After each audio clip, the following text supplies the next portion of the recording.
নিম্নচাপের জালে বন্দি গাঙ্গেয় পশ্চিমবঙ্গ, ভাসছে গোটা বাংলা। কলকাতা থেকে শুরু করে শহরতলি সবকিছুই জলমগ্ন। মঙ্গলবার সকাল, বাড়ি থেকে বেরোতেই হাঁটু জল, ছাতা মাথায় তাও রক্ষে নেই। রাস্তা নয়, যেন নদী। ট্রেন লাইন থেকে গলিপথ সবখানেই জমে জল, আর তারই সঙ্গে বাড়ছে মানুষের দুর্ভোগ। মানুষের প্রশ্ন, আর কতদিন চলবে এই জল যন্ত্রণা? এই কি তবে শহরের ভবিষ্যৎ? আবহাওয়াবিদরা জানাচ্ছেন, গাঙ্গেয় পশ্চিমবঙ্গের উপর এখন ঠায় দাঁড়িয়ে নিম্নচাপ, তার সঙ্গী মৌসুমি অক্ষরেখা। এই দুয়ের জেরে মঙ্গলবার দিনভর অবিরাম বৃষ্টি চলবে। আর এখানেই শেষ নয়, পশ্চিমাঞ্চলে আবারও প্লাবনের আশঙ্কা।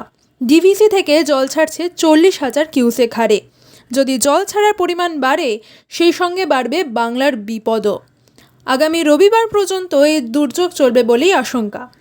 কলকাতা পুরসভার তরফে প্রস্তুতি নেওয়ার দাবি শোনা গেলেও রাস্তায় নামা সাধারণ মানুষের চোখে স্পষ্ট ভয় আর ভোগান্তি। এদিকে সমুদ্রের পরিস্থিতি খারাপ।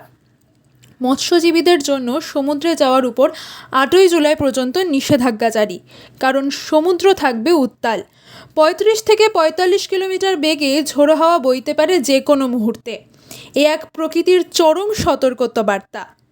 প্রশ্ন একটাই, পরিকাঠামো কি সত্যিই প্রস্তুত, নাকি এবার প্রকৃতির রোষে আবারও কাবু হবে বাংলা?